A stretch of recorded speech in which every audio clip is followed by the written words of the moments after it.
saveur divine. Cette bonne nouvelle du royaume sera prêchée dans le monde entier pour servir de témoignage à toutes les nations. Alors viendra la fin. Ce pain céleste vous est présenté par Immaculée Niraneza. Bienvenue très chers amis, vous tous qui écoutez cette émission Saveur divine. Que la joie du Christ ressuscité déborde de vos cœurs. J'espère que vous avez passé un bon lundi de Pâques. La joie de Jésus-Christ qui est ressuscité continue. Un week-end n'a pas suffi, même le lundi n'a pas suffi pour exprimer cela. Alors, dans cette émission, nous avons choisi de prolonger cela jusqu'à vendredi.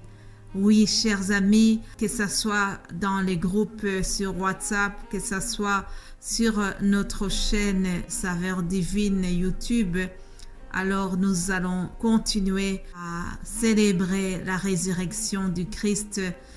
Cette semaine, nous allons revoir comment cela s'est passé. Je vous propose donc de continuer dans ce thème-là. Aujourd'hui, nous allons lire dans Matthieu 28. Matthieu 28 et le titre de mon message aujourd'hui c'est « Jésus au milieu de nos joies et peines ». Alléluia. Lisons Matthieu 28, résurrection de Jésus-Christ. Après le sabbat, à l'aube du premier jour de la semaine, Marie de Magdala et l'autre Marie allèrent voir le sépulcre. Et voici, il y eut un grand tremblement de terre, car un ange du Seigneur descendu du ciel vint rouler la pierre et s'assit dessus. Son aspect était comme l'éclair et son vêtement blanc comme la neige. Les gardes tremblèrent de peur et devinrent comme morts. Mais l'ange prit la parole et dit aux femmes, « Pour vous, ne craignez pas, car je sais que vous cherchez Jésus qui a été crucifié. Il n'est point ici, il est ressuscité comme il l'avait dit. » Alléluia. J'ai envie de crier vraiment Alléluia quand je dis une phrase pareille. Je continue le verset 6. « Venez, voyez le lieu où il était couché. » Et allez promptement dire à ses disciples qu'il est ressuscité des morts. Et voici, il vous précède en Galilée. C'est là que vous le verrez. Voici, je vous l'ai dit. Alléluia. Mes bien-aimés de Dieu, la suite, c'est que les femmes sont donc parties. Elles ont quitté ce lieu. Et puis, au verset 8, on nous dit qu'elles avaient la crainte et en même temps, elles avaient une grande joie et elles courirent porter la nouvelle aux disciples. Donc, deux émotions qui ont caractérisé ces dames. Je voudrais souligner d'abord que nos deux braves dames ont été vraiment très courageuses. Elles ont pris le risque d'aller voir leur Seigneur qui était crucifié et enseveli. En tout cas, en allant là-bas, elles ne savaient pas ce qui l'attendait. Elles ne savaient pas qu'elles vont le trouver ressuscité. Elles se préparaient pour aller juste prendre soin de son corps. Alors, elles ont eu la surprise de leur vie. C'est que elles s'attendaient à ce que Jésus soit encore là dans le tombeau. Cependant, c'était le contraire. Parce que l'ange est descendu du ciel et il a roulé la pierre avec laquelle on avait couvert le tombeau de Jésus. Mais bien-aimés de Dieu, ça c'est déjà un premier signe de la puissance de la résurrection.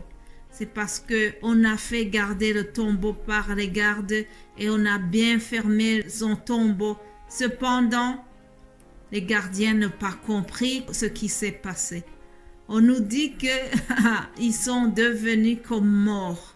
Lorsque le Fils de Dieu est ressuscité, Même la nature a tremblé, le monde entier a tremblé parce qu'il venait de se passer quelque chose d'exceptionnel. La vie venait de remporter la victoire contre la mort. Oui, chers amis, Pâques, c'est vraiment un message d'espérance, un message pour dire que Jésus est vivant et que si nous croyons en lui, nous vivrons également. Suivez-moi, on voit dans les premiers versets que l'ange donne l'information aux femmes.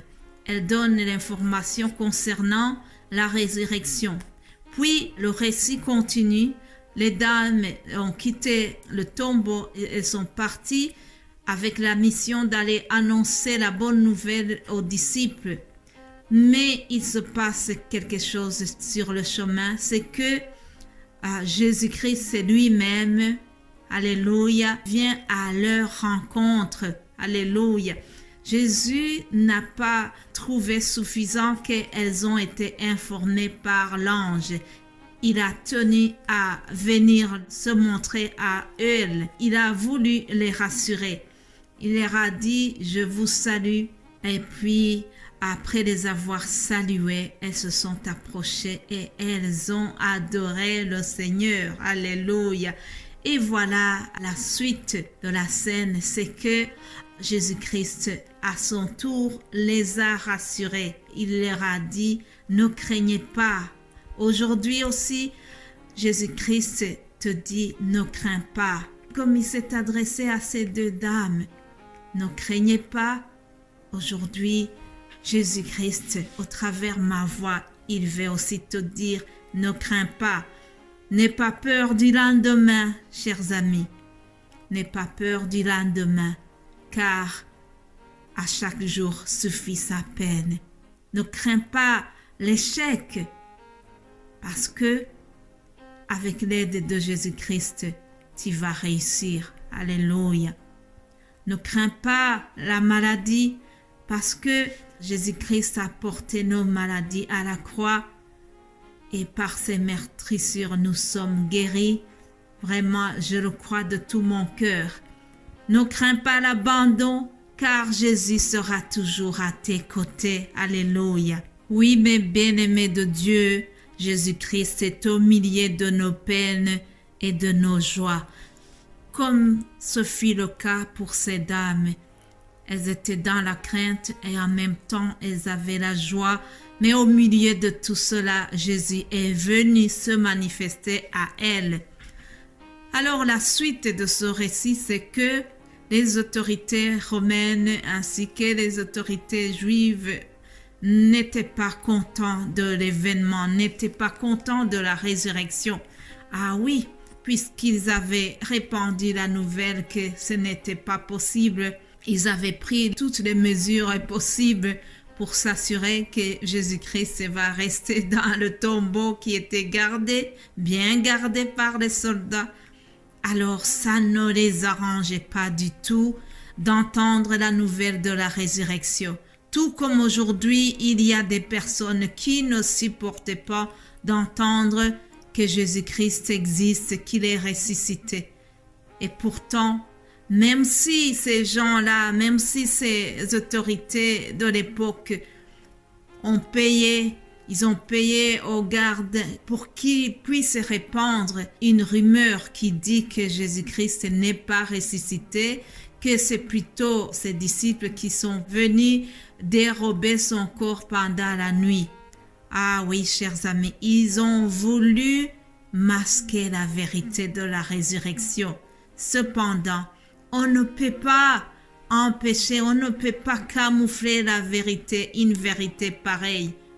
Ce n'était pas possible. L'ennemi a voulu camoufler la bonne nouvelle de la résurrection. Cependant, Jésus-Christ avait gagné à la croix, il avait tout accompli, il avait remporté la victoire que nous célébrons encore. La bonne nouvelle de la résurrection nous est parvenue aussi et c'est ce que nous continuons d'annoncer au monde entier. Alléluia. Soyez bénis, chers amis, que Jésus reste au milieu de vos joies et vos peines. Alléluia. Je vous aime.